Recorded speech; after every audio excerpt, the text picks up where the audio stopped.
Ladies and gentlemen, it's time for some Dota. If you suffer major withdrawals, then here is where you need to be. We've got plenty of Dota for you, a full 16-team double elimination bracket in only 10 days. So you better follow this channel, you better make sure to not miss any single one of them, because this is SEA Dota we're talking about, the Pulse Rampage series, sponsored by XBet, coming back to you for season number 5. My name is Dragondrop, happy to be your play-by-play caster for this whole event, and I'm also happy to be joined by not just a Swordfish, but the Swordfish. How are you doing, man?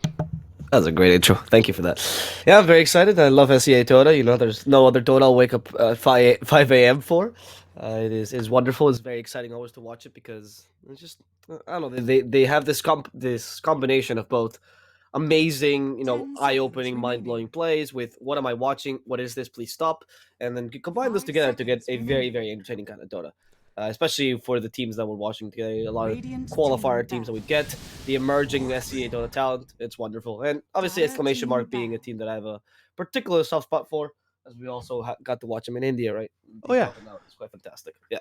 Yeah, I gotta agree with that. I mean, I've been an Oya fan for a long time, so Yeah, seeing him with this team, like, we gotta talk a bit as well in India. T also is a bit notorious here in some circles, so for some fancy strats that he was bringing into the meta, like for example that mid PL, he was one of the ones, or maybe the one that invented that, made it popular up against the Invoker, like a while back, like a couple of years ago at this point. So yeah, seeing him come into play and seeing the team try and make it work is always going to be nice, even though they didn't have that much success. I believe they were playing the most recent major qualifiers, didn't get all too far there. But Team Adroit, on the other hand, bit of a fresh attack themselves with a few well-known names here. Bocarino, Boomy is Boomback's actually sitting behind that, so a bit of a more cutesy name. So I'm curious to see what they can do here.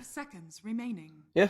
Adroit maybe not at the level that many would put exclamation mark at, probably. Just slightly below, but they do have, like you were mentioning, a couple of the Admiral. So, I mean, obviously, Boomback's probably the best known player here, starting with a lot of emerging talent. Quite excited to get to watch him because SEA is very difficult to determine if there's a tier or not, really. It's more about how the team kind of comes together, and you'll see players that might have been like the best just 2 years ago now being in teams that are being not so good, and players that you've never heard of before all of a sudden coming into major territory. So, yeah, like Sheffer being a really good example, for example, who recently came by with the Tigers lineup. So we'll see. The draft is stopped though, so I'm excited to talk about the draft. We see a Wraith King Undying, so Adroit actually gets a pick that's been kind of coveted these days. That Wraith King pick, very loved by a lot of teams, seeing him as one of the better heroes this patch because of his reliability in general and his okay laning presence. You combine it with an Undying to get very solid lanes, and you get exactly what you need to get this patch, which is the best laning possible. Yeah. It's a little bit of a different approach than some other teams take, where they just still go for this heavy agility carry, like Exclamation with Morphling right now, which is flexible in its own right. You can send him mid, you can send him in a safe lane. Eventually, he's gonna just be too hard to kill. So the enemy team doesn't end up trying, but if you have an Undying, if you have a Wraith King, these kind of heroes also would lend themselves to an aggressive tri-lane to just put on the pressure to the Morphling when he's vulnerable in the early laning stage. Another way to handle it, though, is of course the Darkseer, which is perhaps the most popular offlaner. If not, then he's certainly getting there soon. Yep, especially picked with a lot of melee lineups. Yeah, obviously Wraith King Undying, both melee. The AoE surge gave him a surge of importance here because it does make you essentially a centaur at level 20, but with more or with a lower cooldown. So you still have the utility of that stampede, not the damage reduction, of course, but with a much lower cooldown makes you very useful at enabling your melee carries. Not the best hero though, I will say, Darkseer against the Morphling in general. In the early game, yeah, you can put a bit of pressure, but as the time goes on, Morphling's able to last at your creeps no problem, especially fully morphed into agility. And you have to kind of creep skip, but Morphling doesn't really care about lasting under tower either. And you kind of have to put pressure on Morphling and hope it goes well. Yep. The pick here of the Abaddon is really good at making sure the Morphling stays alive. Very good combination with Morphling particularly. Yeah, just that extra bit of insurance, that Dispel, also very useful against things like Wraith King, who don't just have the stun, but also that slow attached to it, so it can be very dangerous indeed. Lion would be another one where that could come into play. Interesting pick, the line. We've Yeah. seen a lot of teams, like, people are very divided on this hero right now because some people think he's actually like top tier, Shadow Shaman level, like one of the best supports out there, and some people think he's garbage and you're wrong for playing him. It's interesting. He offers this really, really strong catch, and one of the 3 0 cast point stuns in the game, the other one being Shadow Shaman Hex and then Echo Slam. So it is super useful in that regard. Yep. And obviously the Finger of Death is fantastic, but you do have a very terrible laning presence. You don't actually harass at all because your auto attacks Yeah. are wet paper, and you kind of rely on getting kills early-ish if possible once you get the Finger of Death. Otherwise, why did you pick the Lion? So you have to kind of survive the harassment in the early game. And Abaddon particularly usually deals quite well with the Lion in lane, but obviously they're not going to be facing each other. Yeah, I would say like if there's a draft in which the Lion works in very well is something like this, where you're probably gonna end up with the trial lane, Undying Raveking Lion, which is very freaking damn scary because Darkseer, he can handle his own. Like normally what we see him do is just, as you said, skip creep waves, farm the neutral camp at the same time, and then the enemy carry just has to last it on the tower, but that's absolutely fine. That's normally translates into free farm.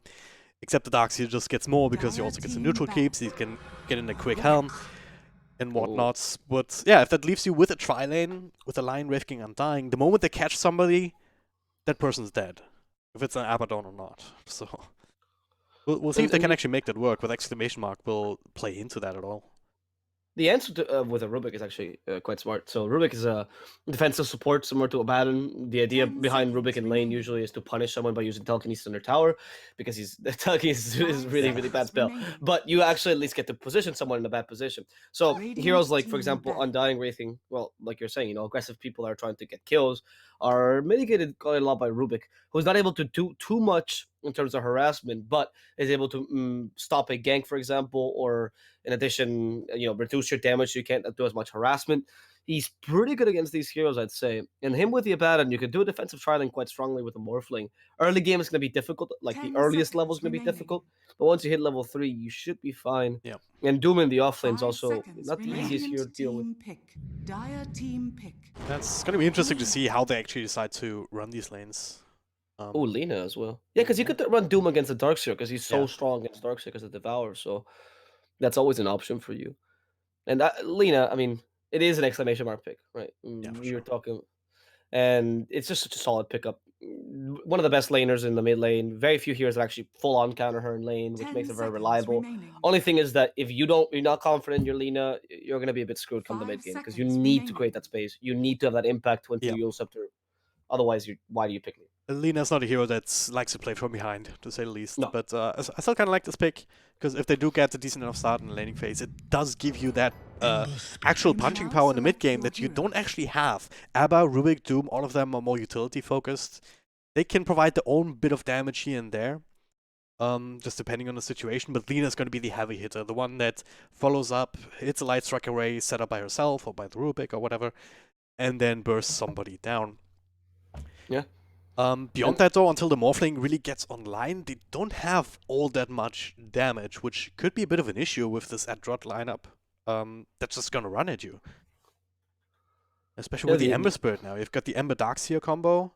You've got so many stuns. You're gonna have that sustain eventually if the Darkseer goes for the standard build into the Guardian Greaves. You're gonna have 2 Wraith Kings when he has his ultimate. It's I really like this lineup a lot more from Adroit, to be honest. I'm gonna go with exclamation mark. I think once they get past the laning phase, they do have the strength here and come in the mid game. The Ember Spirit does have a pretty decent matchup against Lina nowadays. It used to not be the case, but now with the Sleight of Fist build, it's super easy to evade anything Lina wants to throw at you. So it's you have a bit more leeway. You can even go for 1 point in Flame Guard, or even 2, sorry, as we've seen some members do against Lina, just to prevent that level 6 power up that Lina wants to kill you with. But I don't know. I like exclamation marks lineup because they do have a lineup prevent this aggression. They do have a way to counter it, and they have a really strong answer in the form of a Morphling. And if they play around with the lanes, they might even be able to get better lanes than the enemy team. So I don't know. I'm gonna go for exclamation mark, also because I don't want to agree with you. So there's that. Well, we're already off to a controversial start here in the first game. But hey, we're just gonna go with it. We'll see what happens. I would agree with you. Yeah, I would agree with you with what you said earlier, though. That the exclamation mark probably gonna are probably the favorites coming into this. But that Yeah. doesn't necessarily always mean all that much in a tournament like this. What we do have to also consider, though, Woo. is I'm glad they showed him of but all yeah. people, because we were talking about him. Neuer Abaddon, actually an interesting one. Like, Neuer in general plays very, very sacrificial playstyle. Like, the Oracles, the Abbas, like, he's always gonna be the one that has 500 net worth 10 minutes in. But he's keeping his people alive. So this is exactly the kind of hero that he shines on, which is gonna be nice to see. But yeah, game one of a best of 3 in the upper brackets. You want to be able to win this one because the first 3 rounds of the lower bracket are all best of 1. So if you can help it at all, you want to try and avoid that probably. Yeah, definitely. Lower bracket is very scary in SCA. Because they're like, oh, is it best of 1? Should we pick Husker? And they're like, okay, well, There's a Husker, there's a Meepo. All of a sudden, a Blue Brother comes out. The Husker Meepo Arc Warden game. Yeah. What am I watching? Yeah, it's not surprising. Also, we saw Chaos being eliminated in a simple best of 1 by a stack yesterday, so I'm just best of 1s are the scariest thing. But actually, what you mentioned about Noya, I really like the comment because he does play a sacrificial hero. I actually really like seeing him on quote unquote useless heroes like Ogre Magi or Abaddon, who are much more deeper to understand, I would say, than just simply like, okay, you need to get your stun off, you need to when to kill. There's a lot of positioning involved in these heroes. I think his ganking particularly is one of his shining qualities because he's able to gank proactively, which something a lot of pros don't do. Probably because he is such an experienced player, right? Yeah. And because of that, I really like seeing him on heroes like Abaddon or Ogre Magi because I feel like he's always there when he's needed, which is exactly what you want to do in Abaddon. Yep. Also, hero, of course, can be very aggressive in the first couple of levels, just with a missed call, just spamming it out, and you can also use it to deny yourself very easily. So this is why they're moving in aggressively, getting that extra bounty rune. Important because in the bottom lane, Bok and Boomy, 2 Bs, were able to secure those, but Lion's actually gonna make his way up towards the top into that defensive tri-lane, which Exclamation is playing into right now. And I gotta say, this is not normally what you want to do if there's an Undying involved. No, definitely not. I think they were trying to evade, particularly that tri-lane, and they face it now. Not ideal. I will say, though, the Abaddon gives you a considerable edge. That Mystical is one of the best level 1 abilities in the game, and it might give you enough of an edge to get Morphling up to level 3, which is such an important level, as Morphling becomes from literally a glass of water to a useful hero. Yep. So let's hope that's the case for now. It does seem like the harassment's going to be quite strong from the Undying, but luckily Lion is useless in terms of harassment, so you don't get much from him. There's that, and it does give you that 1v1 Doom up against Darkseer, what we were talking about earlier. I mean, Bok already adjusting, though, putting the Iron Tail on himself rather than on a creep, so well, can't just eat it. Devour also relatively long cooldown, level 1. First blood actually being drawn. You've just achieved I just clicked him to death. And have fun. Just came back into lane. Just like, oh yeah, I'm sure this is fine, but no, he's just dead. I'm telling you, Miscoil is one of the best abilities in the game. It's ridiculously broken. Nobody's talking about how broken it is. 120 damage for 50 mana is not normal. And the ability to deny yourself to get more mana so you can do more Miscoils is ridiculous. It's the thing that annoys me the most about Punch, that he can just deny himself, and Abba being another one of these candidates.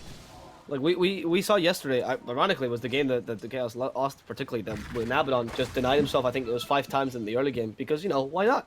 Like, you literally have to waste yourself like you're like some sort of battery, and you just kind of hit, and then eventually go, well, this is me. That's it. GG. Back home. Take a TP. Wait for the TP to get off cooldown, and then you're back in the lane doing the same thing again. They're also doing their best to make sure that Undying can get these double or triple decays off, but now starting over Morphling. He's getting a bit of heal, but he's not really having a lot of health points. Starting to shift now with the stick charges. Will still be fine, but Natsumi chasing. Another stun available in a couple of seconds. But they just stop. They were expecting this tri-lane, the triple stick. Every single person here on Exclamation has a stick. No surprise there. There's a lot of spamming going on. If Lion wants to hurt you, he has to use a spell essentially, and Undying is obviously going to spam his spell. So it's working out well for them. There's little you can do against a Morphling with Mystical and Stick that knows how to attribute shift properly, because he does get a substantial amount of healing. And if you go for the Abba, he's just going to kill himself, because that's what he does. And if you go for the Rubik, well, you have a Fable to deal with, like Nisa as well. It's not an easy kill either. Yeah. Still probably the easiest of all of them. He's now level 2, so I actually didn't go for the waveform. Still only level 1 attribute shift, so technically that is something that you're supposed to be able to kill with a lane like this, but it's still just Exclamation Mark who just getting more clicks off, it feels like. Yeah, it's really bad, and it's just making the whole change. The that strike is surprising though. Right? It shows a lot of confidence, like you were mentioning. Right? You should be able to kill the Morphling here, but you can't. And now he has actually some harassment, which makes the Wraith King's last hitting a bit more difficult. Yep. And they're trying to win this way, right? They're just trying to outlast the Wraith King. It's not working for now, obviously. Early game melee carries have a lot more advantage, but we'll see actually. It's going for Rubik. Yeah, in a bit of trouble here, throwing out all the nukes, but there's a Phonic Shield. The Hack's coming over on the Abba instead. He can turn around for the deny. Very well done indeed. He gets a few more clicks off, but finally get the hell out. That was I love watching that because the Lion there goes for the Rubik because he heard you. He's like, oh, D-Drop says the easiest kill. Let's go for Rubik. And then Abaddon obviously like saves him completely because you know that's his whole role. And then as soon as they get mad and go, fine, we'll kill the Abaddon then. Abaddon just denies himself. What do you do? What is your win here? Nothing. Oh, then he TP's back, casts 2 spells on T, who's back up to full health. You know, that's the other thing. It's not just good harassment; it's also really good sustain for a hero like this. No, exactly. And Morphling uses it so well. So crazy to see an Undying struggle in a tri lane. Man, Undying is just a discount Abaddon, you know? He has the healing, but his higher cooldown. Mystical is better than your whole DK. It's spammable as well. It's equally as spammable as DK. And, oh, no, DK is actually level 3 now, so this is pretty big, because now you can attribute shift a bit more reliably. Yep. It's not such an easy target anymore. Well, at least Boomy so far has been staying out of trouble, because Lion is, on flip side, Lion is one of the easier targets for them to take, as they're now losing all of the bounty runes. That's a bit of a yikes. They might get the Undying here, just clicking him down. Does have another DK to work with, but no! Delayed just a little bit. With the lift back into the middle of them. Boomy, what the hell are you doing here? I mean, there's not a lot of control. That's going to start off on one Noya. Chasing him down though, does have the boots ready to go. Boomy does not, so this should be a dead line if they just clicked a little bit more, but I guess not. Letting him go for now. But let's talk about these other lanes for a little bit. Obviously bottom, Bok, he was doing a bit of the Darkseer shenanigans. Yep. Doom's just doing his thing, so they're just farming, but what about mid? 31-11, 26, 27 on 1. Looks like he's doing very well. Oh, don't think so. No, Tiki's gonna be fine. Yeah, I'm surprised by the Lina dominance actually. Because I was telling you, right, the melee heroes usually do have a bit of an advantage as the game starts with the last hitting. Lina is starting to now take over. Dragon Slayer level 3 is super punishing to any hero really. And if you're not good with Light of Fist, it's not that easy to evade the Dragon Slayer because of its area damage as well. Yeah. As you can see, actually, he actually went for a Flame Guard build completely. So that also explains why he's not evading that many Dragon Slaves. So I was telling you that you can get level 2 points in the Flame Guard just to prevent the Lina peak, but I don't know if I love this. I do like the Sleight of Fist build a bit more. It's a bit more aggressive. But Flame Guard does help you farm a bit more. So yeah, there's that counterpoint. I don't even know if it helps you farm. Certainly not in lane if Lina's just used 2 spells to get through that. I mean, the flip side is, if he left it at level 2, a single Dragon Slave at this point would just get rid of it. Exactly, so yeah, that's fair. I think Lina's one of the matchups where you have to go for it to just not die. Yeah, but see, now he's going to become a threat, like, oh, Lion's coming in though. Stun does connect, Bok also walking in with the follow-up hacks, vacuum, everything being thrown in, and that'll be enough. Right, so this time they're starting to take advantage of something that they should have taken advantage of a while ago, which is there's not much kill potential in Exclamation Mark's lineup in general. So usually when you see a rotation, you go, okay, well, we're going to kill someone in another lane. But you have a Morphling in one lane, and the other lane you have a Doom. Like, okay, you can now maybe they has Doom, but not before. Yeah. So it's a bit of a tall order, and they finally got the kill they were looking for on the Lina. It's a pretty good rotation, but they should have been doing this a bit earlier if possible.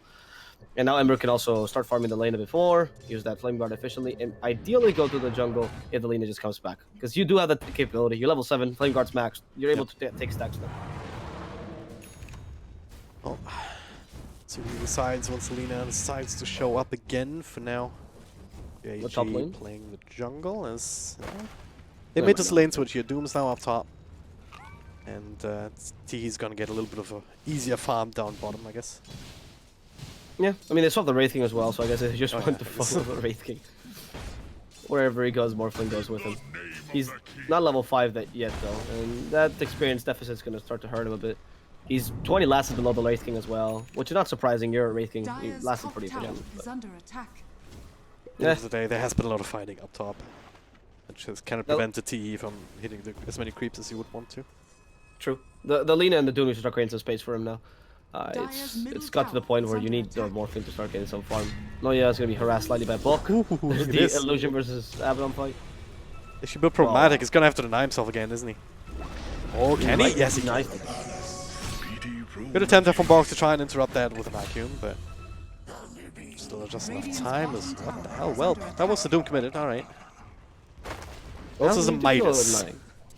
Oh, Tiki might actually just die here. He's trying to morph his damage away. He's away from him still, so he should be fine going up the high ground back towards the tower. Considering attacking Bulk. No. Bit too dangerous. You could wait for him and then have to strike strength and then pull him backwards and then pull a miracle, but then it's just like... I mean, the Starkseer has a Vanguard. Like, he didn't actually go for the Helm builds, which means that right now he's actually unkillable with that. Yep. So you have to stay away from him, and this is something that they also realize on the side of Adroit. Like, they're playing very aggressively inside this jungle, taking away this farming space, and also putting on pressure on these buildings immediately. Yeah, Darkseer's doing a very good job. I like the Vanguard pick against high attack speed heroes as well. General Lina, Morphling fulfill that role, so it's wonderful. The magical damage exclamation mark is good, you know, but Darkseer has a nice amount of HP to make up for that, so you should be fine for now. Before Lina starts getting items, you're actually able to do some more damage with the Rubik as well. So it's a good build. We'll soon see Guardian Greaves as well if he's going to keep himself alive for this long. Perhaps maybe a Crimson Guard to start off with. Yep. You know, middle lane. Chains come in on Noya. Does have another follow-up remnant, but not quite enough damage because of the stick. The big commitment here, Whelp taken over. Does not have any mana to work with, but he's still a pretty tanky target. But a little stop this push. They also, yeah, they want to run him down. Face boots, drums, much faster than Boomy as it turns out. Whelp sinks that sword one last time. Bok. Well, just as tanky, so just have to walk away from each other. Yeah, it's a bit of a different story though. Blink chains. Or slight chains, whatever you want to call it. Turns this into 1-for-1 trades, so it's like, nothing gained, nothing lost, really. Yeah, that was questionable play by the Rubik. There's no need for him to go there, as you saw, because he did nothing. So it could just been Whelp doing that. It was a weird play by Whelp as well, because let's be honest, they could have punished him if they decided to use some stuns, but they just can't let him go, because he's a bit too tanky and he's Doom. Okay, you know, don't do those things, SCA, please. I know this is a very SCA play. Just run with your core, try to get the kill, but just calm down a bit. You're playing defensively. You need to play defensively right now because of a Morphling and get some space. And he's currently, I mean, neither him nor the Lina are doing that well. Like I said, the Lina is actually 600 gold below the net worth before the Ember, so that's not doing. Like, you can't really create space that way with Lina. We're talking about how important it is not to play from behind, but there it is, she's playing from behind, so... Well, what can you do at this point other than to try and stay safe? I mean, they're grouping up, they're actually smoking, so maybe that's one avenue, just play around the Doom cooldown, I guess, because, well, he's doing very well indeed, but running into Bok to find a Doom before the Surge can come out, so this is actually doable. Especially if JG can get in range for the Laguna Blades, but yeah, they'll bring it down without that. And back, rooted up. Let's have the remnants afterwards now. They could have actually continued that Light Strike Array if you hit him with the edge, because it's an area spell. You could actually hit him from the high ground, but I think they were not committing too much. Yeah. You have the Flame Guard on, Selena doesn't deal damage to the Ember, and the Ember knows this, by the way. That's why. Like, I think they might have planned this where they knew that they were going to have a stronger mid game, which is why you go as well for the Flame Guard build. It's really hard to kill him. He's not required to evade anything. He's just required to essentially put Flame Guard on, and you're protected from Lina forever. Yep. Especially with the Crimson Guard as well coming up on the Dark Side. It's going to really change things. So, how much do they actually need to get out of this mid game? Because at the very least, Doom is farming very well. And eventually, heroes like Morphling, Lina, if they just can disappear into the jungle for a little bit, they can catch up eventually. Yeah. You're up against a Wraith King though, and he's going for Radiance as well. I don't think Wraith King is a slow farm by any means to the Skeleton, so... it's a bit difficult. He's a very tempo controlling hero, and he's very oppressive if he starts getting his items early. And he already got a Sacred Relic. He managed to steal a stun from him though in the top lane, and trying to go for it. It's a lift back because of the drum charge. Now they can channel out the control. That's the ultimate used. Gonna hang around for a second time. This entire Radiant lineup hanging around. Natsumi just walking away. Emberspur just straight up finishing up Noya. Follow-up stun coming in from T as he also turns into the Wraith King. They're having some issues though.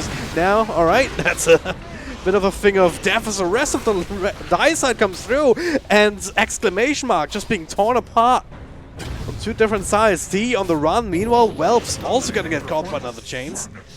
Morphling will find TP just barely. His own illusion whacking away at him. That was a greedy.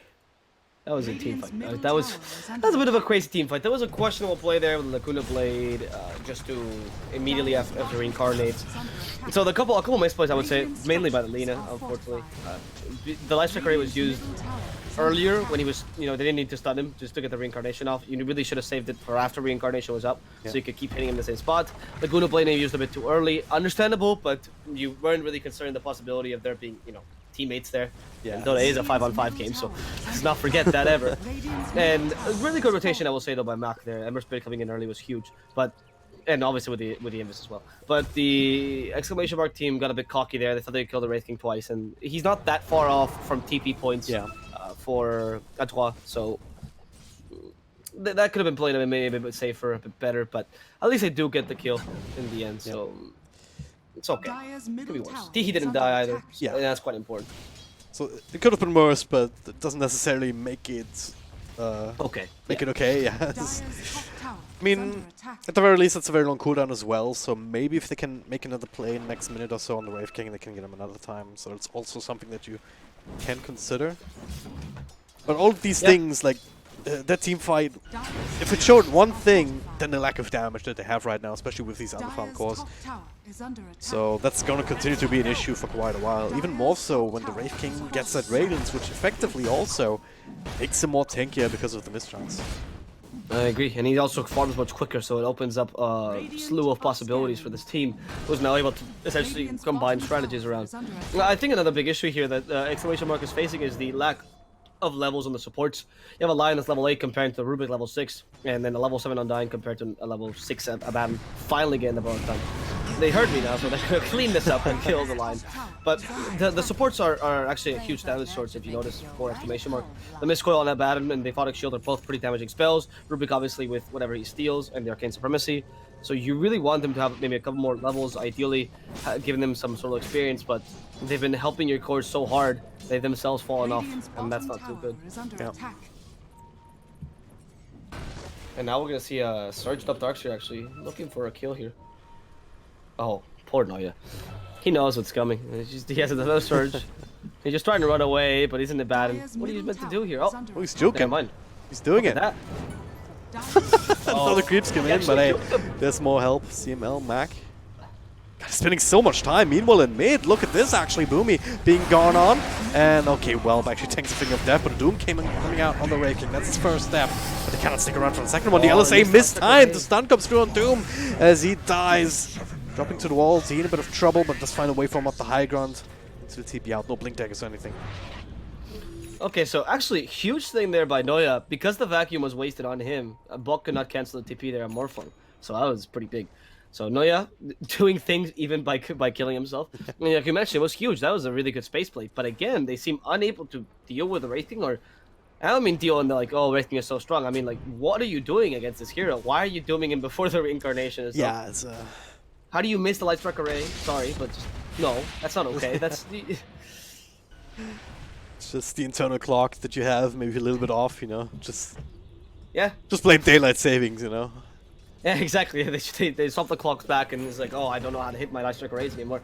I will say it's not the easiest thing to hit with the reincarnation because the animation is not so clear. So I'll cut him some slack for that. But still, Wraith King is doing so much more than he should be because every time he's gonna reincarnate, they apparently decide to use every single ultimate in the book to just kill him. Yep. And obviously that's not good because they have the second Wraith King to deal with, and he's coming back with full HP, full mana. So yeah. If you don't go on him immediately again, then he's just gonna get that off cooldown. I mean, he used it before. He hit level 12, so it's still 2 minutes till he has it available again. But being so far ahead, because they can propose. Yeah, exactly right. Being so far ahead also comes with the perks that you don't necessarily have to be all that scared, as long as you're sitting on your own side of the map. Exactly, and this is a big point. Like, you want to kill the Wraith King once, okay, you kill the Wraith King, fantastic, but then you can't propose a kill before the reincarnation is up, because you're not the one deciding the tempo of the game, it's them. You know, actually, turning off the Radiance here was a really good play. They know the Rubik is here. What just happened? Aliyah just actually superiorly juked them. Wow, that was a next level juke. He's job. one with the trees. Might as well be tree protector. That was fantastic. Did you see him just like going around completely out of vision every single time? Unfortunately. So I'll take your word for it, Neuer. Be gone on, pops the ultimate early. The Hex controls him up and he's left alone. He will die sooner or later. There was a smoke rotation there from Boomy and Bok, I believe. Oh, it's just gonna. No, I was gonna say. The hatred is real. Neuer cannot catch a break. The poor guy. Well, those 5 people, space created. He is kind of actually. These deaths don't really matter because you're in a battle. So you're meant to die to some degree in the early game. He's worth nothing because his net worth is so low. So yeah, you can actually create space. Boomy walking in. There's the Yules, but the follow-up stun from Matsui doesn't have the blink dagger now. Hey, guess what? There's a finger to the face. Blue stacks now. Okay, so again, what we're seeing, what I was talking about, the difference in the supports, right? You have a level 6 Baron who, yes, can create space by dying, and that's great, but Neuer needs to be able to do something in team fights, right? Yeah. Even a level 7 Rubik, where you compare it to a level 10 Lion, who's even getting more points in mana drain, so he can constantly be up and constantly be in these team fights. I will say that the build he's going for is honestly making me cringe, because he's going straight acronyms, and I feel like I'm in my pubs. I really wish he was going Blink instead, but yeah. I understand. You're so far ahead. Why not? Like, it's really not that bad. Yeah, I don't know who I talked to, but also had the opinion. It was like, alright, going straight axe, like, why would you do this, right? But there's certainly situations where you can get away with it when you're ahead, and when you have other ways to initiate. Like, you have Dax here kind of just running in, vacuuming if he wants to, but also the blink on the Wraith King, or just the fact that you can just walk in and have them initiate on you, and then make a counterplay. Like, having that extra damage just to help you buff up with the Thing of Death even further later is always nice. And against Morphling, as you said, just being able to maybe zap him from 100 to 0. Yeah, that particularly I think is a very good point of contention just for this game, so I won't let him pass. You could also kill the Abaddon before the guard time, so that's another big point. As long as he doesn't go, as long as he doesn't go for a +2 and Thing of Death damage talent instead of the GPM, I'm all fine with this. D-Drop, you are calling for saying his name here. Like, this is gonna happen. I'm going to call him out. I'm going to call him out of that. Yeah, we will. Yeah, but he might. I think he will actually. I can see it in his eyes. Look at that deviant lion. This looks like the face of a lion that would go for the 200 finger of death talent. That's how lion looks like, though. Like what? He almost has his acronyms as well, which is ridiculous. Like, he's so farmed for a support lion. It's crazy. If he was any other support with a good axe like a disruptor, he would be amazing. Unfortunately, he's just a lion, but this is pretty big. Radiant's middle tower is under attack. Well, both that Shadow Blade haven't really been finding as much success with that as they would have wanted to, but find the Doom immediately on the Darkseer, but they're just walking away. BKB even used from Melt too. As he turns on the Undying, they have got a Tombstone of their own, which Natsumi's trying to click, but LSA, little extra damage, take a drift, the real Undying, as well as the Wraith King's first life, but now Mac taking over frontline. Natsumi finished up that Tombstone, and now they're just running away again. D actually in trouble, turns out gets crit down in Undying form, and all of a sudden, well, the only one left in the frontline, but not for too much longer. Easily dispatched, and in the end, we have a 2-for-1 trade with 2 calls going down for an Undying and then a Wraith King ulti. And it's just not enough. The stun connects. Aliyah does get some help from Neuer, but it will not save this tier 2. And we're facing the power of a Wraith King. It's really scary when the person you have to kill because he has the most damage is also the hardest to kill. Like, that was so they played that really. I will say the Doom was really good, but they had a moment of confusion there because usually you Doom a target and you kill him immediately if you can. But in the case of the Darkseer, there's no way you're gonna kill him. He has Vanguard and Guarding Greaves. Like, you have to Doom him and leave him alone. But then Darkseer kind of annoys you around with his attack damage, and he's not the easiest hero to deal with. So you have to kill the supports first, ideally, and they do kill the Undying, but they don't manage to kill the Lion, which means the catch is still there. The Ember was very far back, and you were mentioning multiple times in the team fight, right? The guys at Adroit are going back, and they are, because they were playing with Mac and his mobility. Yep. They have much better mobility than the enemy team, and they know this, because Morphling is still under farm, so he doesn't really do that much damage. Yep. And they're playing around with it. They're kiting these heroes around. Exclamation Mark can't really deal the damage, and their positioning has not been too ideal these team fights, which means Alina cannot get her full combo on like 2 or 3 heroes, rather just a single one, like Wraith King, which is not the hero you want to get it off. It's like they were baiting exclamation mark in further and further across the map. I mean, there was a fight. It was about the tier 2, right? But there was a tombstone from T. That was a nice play actually. Just turning it down, dying, dropping a tombstone over there in the middle, like between closer to the former tier 1. And then the Doom, he was on the other side of the river when he died. So it's like, maybe there's a bit of exclamation mark, not being disciplined enough to recognize when they actually have to abandon, when they have to let things be in a bottom fight. Yeah, it's a bit of a rough play here for exclamation mark. I think that I'm gonna say, man, I'm gonna name my own word. I think the draft for Adroit was pretty good, and they showed why it was superior here. I don't think exclamation mark is dealing well with this draft, to be honest. And I'm gonna go as well and just keep bashing this no, but I will comment on the Lina's build as well. She's going for the magical damage build, which is perfectly viable. It happens all the time on Lina, but against the Wraith King, you're depending so much on cooldowns, and the reincarnation will essentially make that a mute point, right? Yeah. Obviously, the physical attack Lina is not as powerful. Usually, you're not as impactful early, and I understand the point for this build, but it's really difficult now to deal with Wraith King because you have nobody that can actually deal with him. Except for maybe the E-Blade on the Morphling? I guess that's the combination? But still. Maybe, but one thing that I'm worried about more is the Shadow Blade that Lina has queued up. How does that fit into anything? Because yeah, I agree. We're already seeing it on the Doom, and it's like, alright, there's some utility that you always can get from that. You know, just walking forward, scouting a little bit, finding that Doom before any spells can come out on heroes like Darkseer, which is very useful, or even Ember Spirit in particular. Something like that, which we haven't seen. But having another hero committing to the item, that doesn't really help you in fights. Of course, she hasn't purchased up any items like that, but JG in front, he tries to get some help. Vacuum into the wall. JG not quite dead just yet, but not long for the walls either. See him with another tombstone just to slow them down a little bit. As this time they're going to walk away, but well, he's on the other side of it again. BKB into the TP out, no bashes or anything, so it will be successful. I was wondering what the goal there was for Natsumi. He just kept hitting like bash, bash, bash. You don't have it, man. It's gotta pad the damage stats, you know. That's all that is. Yeah, exactly. Pad the damage stats. Get the higher amount. I mean, I love this. You see the Undying Morphling turn things. This is the biggest abomination. Jesus Christ. That illusion is so weird. That team fight again, the same issues as always. We have bad positioning by exclamation mark. Or not necessarily bad positioning. They're just caught out. Lina dies first. Without Lina, your main source of damage is gone. The Morphling's still not useful enough. And now they can run you down. That's the whole goal of this lineup. It's working out.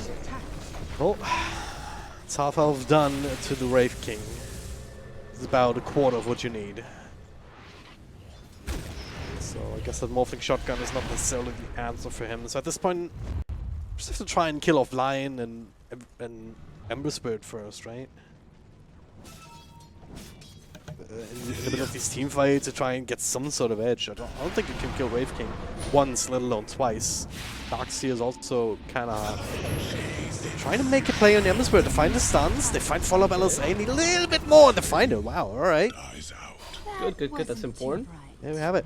And now, actually making play for Roche. And here is where the scary thing comes from Adroit, right? Which is that you are playing against a Morphling. So their late game is infinitely better than yours because it's just a Morphling.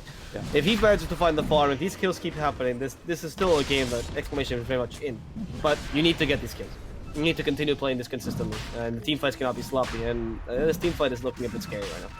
T, the only one on hits, Undying, drops Tombstone, well with the BKB quickly. Just try and find a Doom target perhaps. The Gutting Reeves early as Boomy actually gets stunned up by Aaliyah.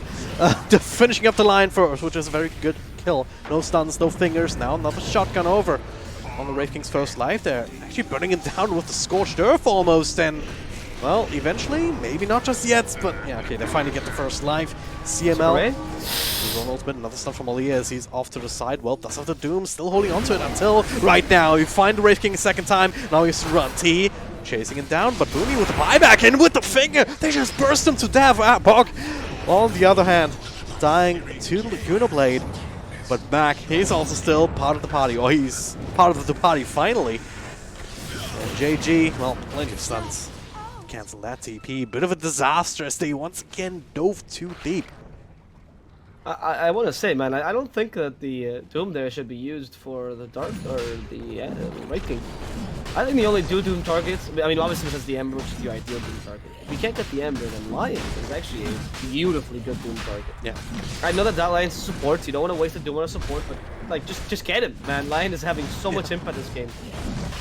There's a reason he's the captain of the team, he's the veteran, you know. You have to take that into consideration. Yeah. And it's just scary. Boombacks has had a huge impact. He's almost level 15, so we're going to find out if he's one of us or if he's going to disappoint us. So, yep. Be exciting. There it is. What's it going to be? Oh, no. He did it! I told you, he has the face of that kind of player. God damn it. Well, if the game ends in the next 2 or 3 minutes, then I guess that's something that is probably the better choice, you know, because... I can see the mental gymnastics that you're trying to do to justify this choice. I'm panicking right now. Just find the analysis, find the way to defend Boombacks. I mean, you're winning by a lot, you have the extra damage against one thing, and your damage on the finger of death is kind of ridiculous right now, so... I guess. He deals 1,000 damage with a finger of death, it's no joke. It's pretty ridiculous. Actually, more than 1,000. More than that, yeah. I mean, that does count the... that does count the talent, right? But not the extra buffs. It counts the talent and the Aghanim buff. It doesn't count the yeah, it doesn't count passive. Like the plus finger of death kills. Yeah. So wow, yeah. So he actually deals, like, what is it, around 1,300 more or less with the damage amplification as well. So damage and that's a lot. That's a lot of damage actually. We'll take. More or less, you know. We're not mathematicians here. We're Dota players, right? More or less, you get the idea.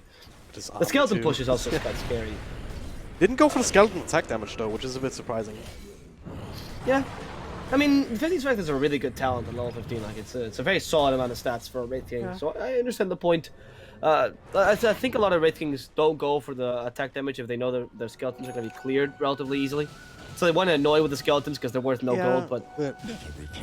Then again, I guess no reincarnation mana cost. If there's no mana drain really, then you don't need that. You can still go for the skeletons. I know, it feels like plus 35 damage is so much, especially if you have a 2-turn skeleton spawn. Because you have a giant army that just shreds towers, if nothing else. So if you do win a team fight, you just almost turn into Lycan, or Lycan levels of push. There is a case to be made for both talents, I think. He decided to go for a very tanky build, which obviously has been working for him. So, like, they're both definitely very strong talents. The no reincarnation mana I think is overrated talent, to be honest. I've seen Wraith Kings, like, unless you're fighting against a PL, the chance of they're taking your mana away is quite low. So, I like that he went for the skeletons. Okay, he's level 20 though, so he has that 40-second reincarnation. There's nothing he fears right now. He has Aegis as well. So. He's changing a lot of spells right now to no big bail. Actually, yeah, Wraith King gets healed back up again, but he was getting very old, losing his own his first life. That stun will actually still be reflected by the Lotus Orb all the way back behind the tier 4 towers. Damn, this is some long-range artillery being exchanged as bottom lane, actually. T. He was doing some slip doors, so he's catching up a little bit, but they did have to give up their tier 3 to make that happen. Yeah, but in this case it was definitely worth it. T getting a bit of farm, even pushing a bit to put some pressure on the tier 2, forcing rotation. It's pretty good. They're going for the trick here, the trap, where you go up to the high ground and wait to see the enemy team makes a mistake. Luckily, Exclamation won't give them that, so that's good. And bottom lane, are they going for Mac? Is that right? Okay. Hey, okay. Ooh, wow. This, ladies and gentlemen, is why you go for the cast range build. 125 plus the Ether Lens, it's another, what, 250? Yeah. You can hit LSA even without setups from Frog. That was a very good LSA, though. Yeah. He made up for the 2 reincarnation misses, because we've seen it. But that was really good. And he has Ags now, which increases your damage by a lot. You're able to deal with the BKBs better now, so the Ags really makes the build come together. This is a bit of a turning point for the Lina. It's 1,000 pure damage, so it's just as much as Line if you factor the magic resistance in on the Lion's Finger of Death. Yeah, it's true. So that's pretty. I mean, the cooldown is a bit larger, unfortunately. 50 seconds to the 20. That line will be at soon, but still, obviously, line is still not that level. And Lina's, I think, cast range that you were mentioning is pretty huge here, because the Wraith King has a really difficult time closing that gap. He did go for a Blink Dagger, but as the game progresses, that Blink Dagger will start to be a huge deterrent, because you have an item that gives you no stats, gives you no help, and it just gives you a Blink. Which is fine, but not on your carry, ideally. We'll see where he wants to develop Oh, his... what? Did you see that on Lina? She went for the Fire Soul for stack amplification. You go for the magic damage build and you don't go for the plus 14% spell amplification? That is interesting. The talents in this game are just... They're meant to trigger us, man. I think that's just the point. I mean, here. 14% is a lot, considering that you have this Aghanim Scepter with the pure damage. He also went for the Light Strike Array damage talent, which usually is Yeah. combined with the 40% for that specific reason. Like, my question is, will you go for the attack range at level 25? I have no idea at this point. I don't want to predict anymore. As this vacuum into a follow-up stance, Neuer will keep alive with his ultimate, and well, does get the BKB off. It's time to walk away, but the Abyssal Blade pressure completed on Natsumi. They're going to be able to do a little bit more damage. And now they're going to bring down both again. He has buyback though, so that's important. He didn't waste the Doom either. Used as well. Dire's top tower has Well, fallen. He takes the tower up top at least, so Radiant's that's middle something. barracks He's are playing under the attack. anti-mage style, you know, just ignore everything else and just hit He thinks buildings whenever you can. Yeah, he thinks he's playing the other Morphling, the old Morphling that you can do more to the Replicant too. Radiant's middle I mean, barracks are under sacrificing one Lina Rax for this is fine, two is too much. is under attack. Yeah, there's the buyback. They were thinking the same thing. Needs to find something else here. There's a tombstone down. As there's so much lag right now. Dark's here. We dragged back a little bit, but the search away. Shotgun not actually connected. What the hell? What happened to Morphling? He just disappeared. Well, his own tombstone's gonna drop and feed some more gold to somebody. Now the blend leveling forward. The stun does connect, but immediately purged off. They refocus onto death. There was a onto wealth. There was a dieback on the Doom. And I'm just gonna have to call it here without these two heroes. Gonna get the one kill just because why the hell not? Oh, before we go, I'll answer that question, which is actually a really good point I made here. Wraithing has a special ability against Morphling that's very strong, which is that... No, I actually not joking around. Like, Wraithing, because his crit is so random, and that's where most of his damage comes from, as Morphling, you have a really hard time telling, should I morph now, should I not? So all of a sudden a crit comes by and you're like, well, how am I supposed to predict that? You can't. Yeah. And that's why crit heroes are particularly good against Morphling. So, you know, well played. Well played, Adroit. That's kudos for that. Yeah.